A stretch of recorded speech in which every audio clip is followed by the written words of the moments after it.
14 χιλιόμετρα Intro Speed Trail. Η διαδρομή είναι ακριβώς η ίδια για όσους έχουν τρέξει την προηγούμενη χρονιά. Έχουμε μία αλλαγή στην ώρα, η οποία θα πραγματοποιηθεί μία ώρα αργότερα, στις 9. Και η ώρα έναρξης του αγώνα στις 9, η γραμματεία είναι ανοιχτή μέχρι τις 8 και 4. Είναι η ώρα η οποία μπορεί κάποιος να παραλάβει το νούμερό του και πάμε να δούμε λίγο αναλυτικά την διαδρομή. Η διαδρομή είναι κυκλική, έχει μήκος 14 χιλιόμετρα, σε κάποιους μπορεί να βγάλει 13,8 και τα υψομετρικά είναι 500 μέτρα, θετικής και αρνητικής. Η διαδρομή ξεκινάει έχοντας τα πρώτα 3 χιλιόμετρα μέσα από το χωριό, φεύγει και λίγο πριν μπει σε ένα μονοπάτι κινείται σε πολύ ωραίους χωματόδρομους και τσιμεντόδρομους με πολύ ήπιες κλίσεις. Εδώ βλέπουμε και στο γράφημα ότι είναι σχεδόν χωρίς πολλά υψομετρικά, με σχεδόν 70-80 μέτρα σε 3 χιλιόμετρα, λίγα. Και στη συνέχεια, αφού κάνουμε ένα U-turn εδώ μικρό και συμπληρώσουμε τα 3 χιλιόμετρα, μπαίνουμε σε μονοπάτι, το οποίο μονοπάτι έχει μήκος για αρχή, το πρώτο του τμήμα το μικρό, έχει μήκος 1 χιλιόμετρο, το οποίο κινείται κυρίως σε ευθεία και κάτω από δέντρα. Είναι ένα πολύ όμορφο τμήμα, το οποίο όμως χρειάζεται επίσης μία μικρή προσοχή, γιατί έχει κάποιες ρίζες, κάποιες πέτρες που μπορεί να σκοντάψουμε. Γενικότερα η διαδρομή θεωρείται τεχνική από άποψη τερέν, απλά χρειάζεται μία προσοχή κυρίως στις καταβάσεις, θα έλεγα εγώ. Και στο ανηφορικό κομμάτι, το μόνο έτσι δύσβατο θα έλεγα, σε σχέση με το υπόλοιπο, είναι αφού τελειώσουμε το πρώτο χιλιόμετρο εδώ, σε μονοπάτι σχετικά βατό, ξεκινάει άλλο ένα χιλιόμετρο με μία ανάβαση, όπως φαίνεται και εδώ στο γράφημα, σε καλντερίμι παλιό. Είναι αυτή εδώ η ευθεία. Το καλντερίμι τώρα το παλιό, το οποίο ξεκινάμε από νότια και το ανηφορίζουμε προς τα βόρεια, προς τα πάνω, θέλει προσοχή καθώς οι πέτρες, οι φυτευτές είναι γενικά σε πλάγια έτσι μορφή, το πόδι δεν πατάει σχεδόν ποτέ ίσια. Κυρίως περπατάνε οι περισσότεροι αυτήν εδώ την ανάβαση. Χρειάζεται λίγο προσοχή, πώς θα βάλουμε το σώμα μας, τα πόδια μας. Σε κάθε περίπτωση όμως είναι ανηφόρα, δεν έχουμε να ανησυχούμε για κάτι. Στη συνέχεια, κατά την έξοδό μας από το καλντερίμι, συνεχίζουμε σε μονοπάτι, το οποίο μας οδηγεί στο τέλος του, στον πρώτο σταθμό του αγώνα και στην εκκλησία του Αγίου Παντελεήμωνα. Όλο αυτό εδώ το τμήμα, από το καλντερίμι που θα τελειώσει μέχρι εδώ την εκκλησία, συναντάμε κάποιες κλίσεις, ωστόσο οι μεγαλύτερες κλίσεις είναι στο καλντερίμι.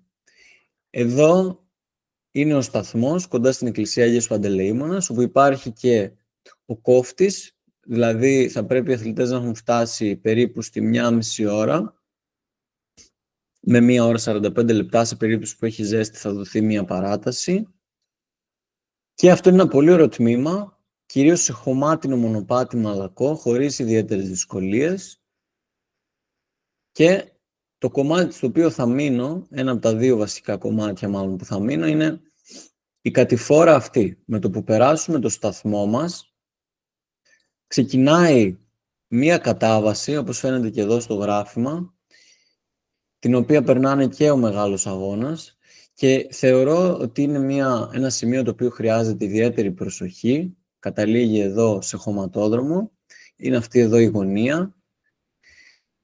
Ιδιαίτερα το κατέβασμα από εδώ ως εδώ για περίπου, δηλαδή μεταξύ 8,2 χιλιόμετρου μέχρι 8,9, περίπου 700 μέτρα, χρειάζεται ιδιαίτερη προσοχή γιατί είναι και πολύ απότομο κατηφορικά, δηλαδή σε κάποια τμήματά του φτάνει το 20% η κατάβαση, αλλά εκτός από αυτό έχει αρκετή πέτρα φυτευτή, στο οποίο συχνά όσοι υπερεκτιμούν τις δυνάμεις τους έχουμε πτώσεις. Θα πρέπει δηλαδή σε αυτό το τμήμα να υπολογίσει κάποιος ο οποίος ενδεχομένως δεν έχει μεγάλη εμπειρία στο βουνό ή ακόμη και για αυτόν που έχει είναι γενικά σημείο που χρειάζεται προσοχή, θα χρειαστεί λίγο να σκεφτεί ότι ίσως παρόλο που είναι κατηφόρα είναι αναγκαίο και να περπατήσει σε κάποια σημεία. Γενικά είναι πολύ μικρό το τμήμα, οπότε δεν αξίζει κάποιο ρίσκο. Παρακαλούμε και από τη διοργάνωση, επειδή οι διασώστες θα είναι αρκετά πιο πάνω, ίσως αν βρεθούν άλλοι δύο να υπάρχει ένα τμήμα εδώ λίγο πιο κάτω να ελέγχει, αλλά παρακαλούμε να μην υπερεκτιμήσετε τις δυνάμεις σας και για οποιοδήποτε λόγο χρειαστεί κάτι σε βοήθεια, το λέει σε κάποιο συναθλητή του να ενημερώσει πίσω στο σταθμό ώστε να έρθουν οι διασώστες. Ή αν μπορεί ο ίδιος να μετακινηθεί, να μην συνεχίσει τη διαδρομή προς τα πέρα, γιατί είναι πολύ μεγαλύτερο το τμήμα που πρέπει να διανύσει, αλλά να επιστρέψει λίγο πιο πίσω στο σταθμό. Αυτό είναι το σοφό. Δεν στέκομαι τόσο πολύ γιατί πιστεύω ότι θα γίνει κάποιο ατύχημα, απλά οφείλω να συζητήσω αυτό το κομμάτι της ασφαλείας. Και τώρα, αφού τελειώσουμε το μονοπάτι αυτό το τεχνικό, έχουμε άλλο ένα μικρό τμήμα χωματόδρομου, το οποίο μας οδηγεί στο πανέμορφο οροπέδιο του Νήσιμου. Εδώ πέρα λοιπόν, αφού τελειώσουμε τον χωματόδρομο που φαίνεται και εδώ με τις πολύ ήπιες κλίσεις του, σε ένα μαλακό τερέν με γρασίδι σε κάποια τμήματα, στρίβουμε αριστερά στην έξοδο του οροπεδίου και ανεβαίνουμε λίγα μέτρα τσιμεντόδρομο και μπαίνουμε στο μονοπάτι, το οποίο μας οδηγεί στο χωριό Τζερμιάδο και στον τερματισμό. Εδώ πέρα πάλι είναι ένα τεχνικό μονοπάτι με φυτευτή πέτρα, το οποίο χρειάζεται και αυτό εξίσου ιδιαίτερη προσοχή. Σίγουρα δεν είναι όπως αυτό εδώ που αναλύσαμε μετά το σταθμό, τον ένα και μοναδικό σταθμό του αγώνα στο 7,8, αλλά και αυτό επειδή βρίσκεται στο τέλος, καλό είναι να προσέχουμε, χρειάζεται να μην χαλαρώσουμε και να έχουμε το νου μας για τυχόν άλλους αθλητές. Το μονοπάτι είναι στενό, μπορεί να χρειαστεί κάποιος να τον περάσουμε ή να μας περάσει οτιδήποτε. Θέλει και αυτό το κομμάτι προσοχή, γιατί είναι στενό το μονοπάτι και ενδεχομένως να συναντηθείτε και με δρομείς από άλλες αποστάσεις. Τώρα, όσον αφορά την σήμανση του αγώνα, η σήμανση του αγώνα είναι αρκετά πυκνή και θα προχωρήσω ευθύς αμέσως να σας δείξω τη σηματοδότηση.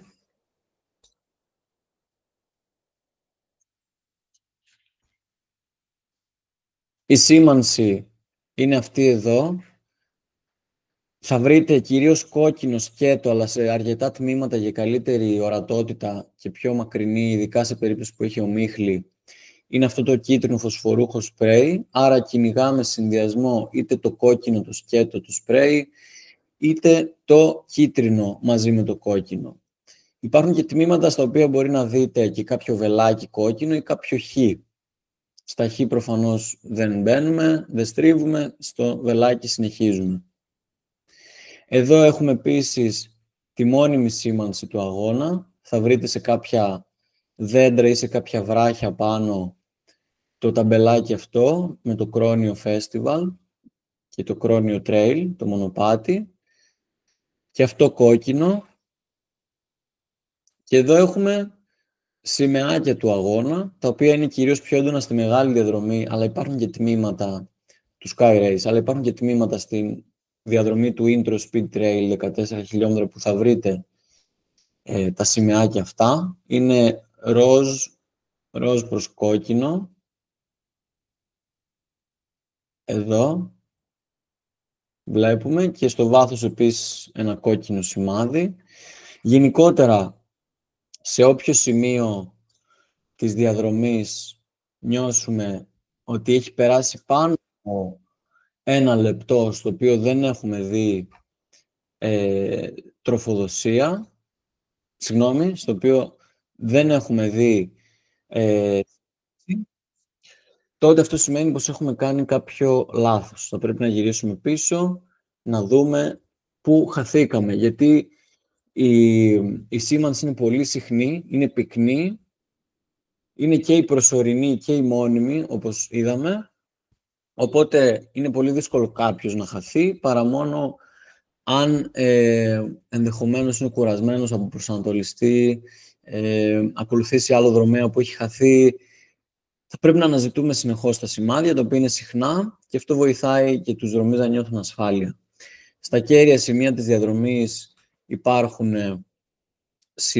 εθελοντές που θα σας κατευθύνουν, και επίσης αυτό που θα πρέπει να έχετε κατά νου είναι τα σημεία τα οποία μπορεί να χρειαστεί να στρίψετε. Δηλαδή φτάνουμε σε ένα σημείο που έχει μια διχάλα, να σταματήσετε λίγο, να σταματήσετε κάποια δευτερόλεπτα, ώστε να δείτε από πού έχει μπει το βελάκι, προς τα πού πρέπει να πάτε, και όχι να πάτε με τη λογική. Δηλαδή μπορεί να κατευθύνεστε σε ένα δρόμο, ξαφνικά να χρειαστεί να ακολουθήσετε μάλλον στη διχάλα την αριστερή πλευρά, γιατί έτσι συνεχίζει η λογική, ας το πούμε, αλλά να μην δείτε ότι σε αυτό το δρόμο έχει χ.